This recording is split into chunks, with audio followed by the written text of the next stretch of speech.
Lauren, we learned a very valuable lesson on Friday, okay? I want you and everybody listening, and Charlotte Flair, most importantly, I want everybody to listen to what I'm about to say, okay? If one fucketh aroundeth, one fucking find out, okay? Mm-hmm. If you fuck around, you shall indeed find the fuck out. Findeth out. Charlotte Flair, this next 2 minutes, I'm talking directly to you. You tried to big league Tiffany Stratton, and you caught the full effects of what Tiffany Stratton's new finishing move should be, the karma driver. Straight to the face. When you should have been showing leadership, Charlotte Flair, when you should have been passing a torch to the new, younger version of yourself, you decided to go into business and you tried to smother Tiffany Stratton's torch. You interrupted our Tiffy time. You talked over our Tiffy time. And you tried to flex your muscles over our Tiffy time like the spotlight only belongs to you. But guess what, Charlotte? Tiffany Stratton knows how to clap back. And Daddy Vince McMahon, he's not here to save you anymore. And now you've got the IWC running around because the IWC hates when somebody mainstream like Tiffany Stratton gets a good shot in. The IWC is running around like Tiffany Stratton just kicked Charlotte Flair's dog in the face. Like, oh no, she got personal. She talked about her personal life. Boo-hoo. Let's keep it real. You want to keep it real, Lauren? Let's keep it real, okay? Keep it real with me. Charlotte Flair came after Tiffany Stratton's paycheck, her livelihood. That's not wrestling psychology. That's bag sabotage. She's trying to affect the bottom line of Tiffany Stratton's paycheck. And when you fuck with someone's livelihood, Charlotte, you get the smoke. Mm-hmm. Go ask the Street Profits. You get the smoke. That's period. That's end of story. And let's not pretend, guys. Stop pretending like this is new behavior from Charlotte Flair. Go ask Rhea Ripley. Go ask Asuka. Go ask Becky Lynch. She's made a career out of acting like she's the only woman that's allowed to be over. Don't pretend like you came back to elevate Tiffany Stratton. Charlotte only came back to remind us that she thinks she runs the division. This whole queen gimmick is starting to feel narcissistic. I think she believes she's a fucking queen. And look, we can give her flowers, okay? You're a legend, Charlotte Flair. You're one of the best in the ring at all time. No one will ever dispute that. But the difference in the ones who become immortal is they build. They mentor, like John Cena, like these other wrestlers who have come back and given back to the business instead of trying to hoard it for themselves.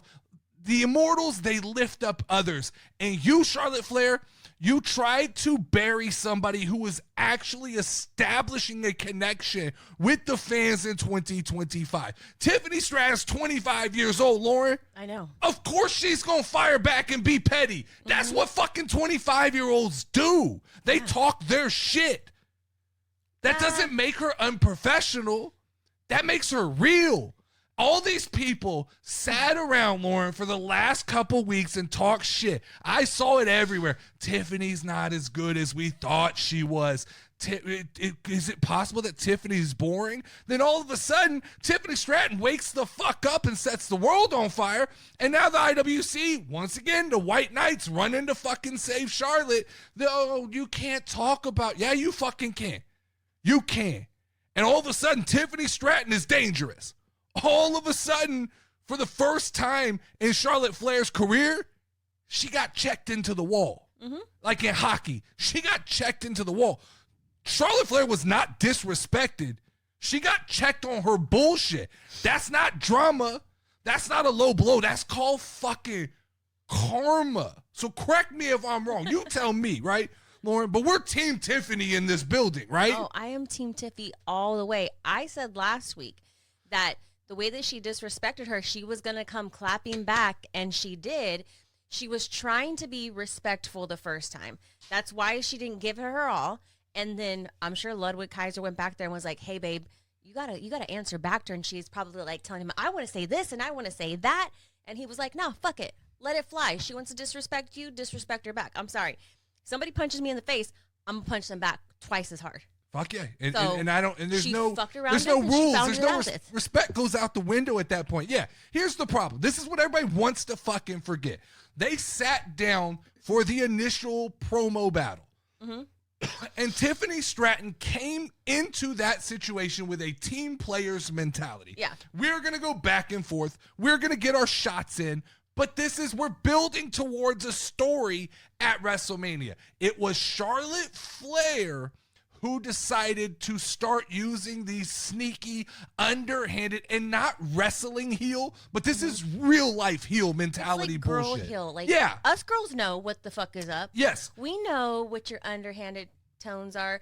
The guys might see it as something different, but like, no, we see each other. So I think Tiffany's 100% justified in what she did, how she handled it. Like, I saw the Charlotte interview, and for a minute I was like, oh, I kind of feel sorry for you. You're talking about the Sherry Shepherd interview. Yes. Yeah, I did. So I'm not even there yet. I'm still talking about, this is day one, sit down, Tiffany and Charlotte.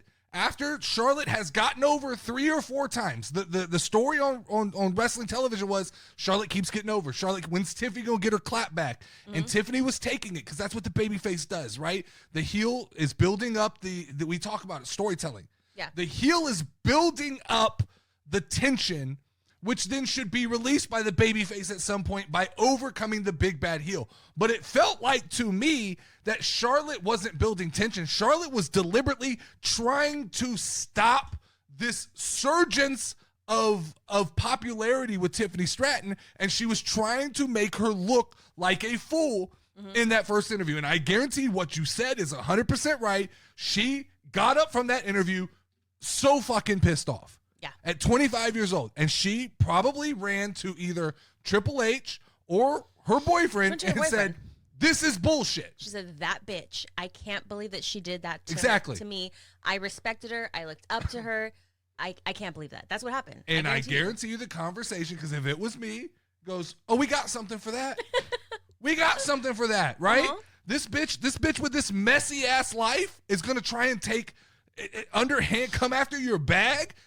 No. Don't throw stones at glass houses. Is that what they say? Or stones at houses or something? Now, I understand the argument, right? I get there's a certain subsection that says, well, that's Charlotte doing that. That's not Ashley. Ashley's, or I guess her real name, right? Yeah. But I don't believe that, because it was Ashley who decided to go into business for herself at WrestleMania. Charlotte gets to be a bad guy. She gets to be a heel. And if you stay within the kind of rules and parameters set up to be a heel, and your job is to make the babyface look defeated, not weak. You're not supposed to break them down to a point where they can't come back. And what she did was she pinned Tiffany Stratton into a corner where it became, the conversation was, every community was doing this, Tiffany Stratton's vanilla. I'm not sure how I feel about this story or this feud. And it's because Tiffany was playing by the rules, and Charlotte wasn't. And so it became this like, well, I don't know if she's on Charlotte's level. And so then Charlotte kind of builds this mentality. I can bully this poor young girl. Yeah. That's not what fucking happened, right? We said this on this show. You were the first person to say it. I co-signed it and took it farther, but you said it. She's going to reload, and it's not going to be the same when hey, we fucking warned everybody about this. Yeah, for sure. And guess what happened, guys? She reloaded. She had all of that in the chamber. Pop, pop, pop, pop. And then the other thing that I dislike is Charlotte there's nothing more annoying than somebody who is, you talk about breaking the fourth wall, right? Because that's the whole thing. She broke the fourth wall. Charlotte started breaking the fourth wall when she tries to act like the boos that she's getting are in some way indicative of like her popular. Listen to how they boo me. That's power. Because they love me so much. No. They're booing because they don't like you. It is some go away heat. It is some genuine heat. You are a good bad guy. But if you don't use that to further the storyline and you try to make it seem like I'm so much better than the person I'm standing across from, this is almost demeaning, you get what the fuck you get. I'm with you 100%. She took the first swing. Unfortunately, your first shot in that sit-down interview, it was, if you're going to hit me, you better knock me the fuck out, right? And that first one didn't knock Tiffany Stratton the fuck out. You just woke her up. I think it's either Sugar Sean or Patty the Baddie Pimblett from UFC always talks about in interviews. It takes one punch to wake me up, and everybody's like, "That's not good. You don't need to get punched to wake up." Sean. It might be right. Yeah. It takes one good shot to wake me up. Yeah. Hey man, Charlotte, you woke Tiffany Stratton up. Now you got to deal with a 25-year-old who clearly is not afraid to go there. Now, hopefully Triple H reels this in, right? Hopefully that was it. That was intense, like literally intense. Because I do blame WWE. You can't let them keep going out there and gunslinging. They were real emotions. Both of them need a good fucking stern talking to, right? It's when they come to the back. Number one, Charlotte needs the biggest. Hey, fuck around and find out. All right? You've learned she's a rattlesnake. She will bite back if you put her in a corner, right? Tiffany, you got it in, right? Let's get back now to you guys. You've put some heat. You've put some eyeballs on this story, which is great, right? This is wrestling. That's what we want. Now let's reel it back in. Let's control these shots at each other, because the worst thing that can happen is if they get into the ring again and it just gets super messy, I'm going to blame both sides next time, right? This was punch from Charlotte, counter punch from Tiffany. We got it out of our system. We're all adults now. Let's move on. Let's work towards a goal of creating the best WrestleMania we can, because now everybody's paying attention. I also have a question. Sure. This is like girl mind, right? Do they not decide like what the costumes are beforehand? Because clearly they were both like on the same mindset of what they were going to wear. Maybe they were meant to wear matching outfits. This is what I think. Tiffany posted that on social media, and I think Charlotte, in all of her narcissism, was like, I can wear something just like that better. And no. I didn't know that. Okay? I believe that's what happened. Tiffany That's just Stratton's me going off outfit clearly reminded me of Sabrina Carpenter, who's like very popular right now, esque outfit, right? Charlotte Flair went and like, I don't want to be mean, like she aged it up a little bit. It was still cool, but like, why would you do it? Do your own thing. That's like not who you are. And so it didn't fit the outfit. Let's go farther. Let's go farther than that, right? We're talking about this. We're talking about this right now. And the argument from the IWC is that like Tiffany went too far. Tiffany's 25 years old. Think about your mentality with 20. Charlotte's almost 40. She's an adult. She's a grown woman. She shouldn't be. There's too many times that Charlotte's gotten involved. Think back to when Nia Jax slapped the shit out of her in the ring, obviously because Nia Jax didn't like something about what was going on. Yeah. Think back to when Charlotte was petty and threw the belt at Becky Lynch's feet. Mm-hmm. Like, there is a history of these moments. Think when Rhea Ripley's first WrestleMania, Charlotte put a halt to that.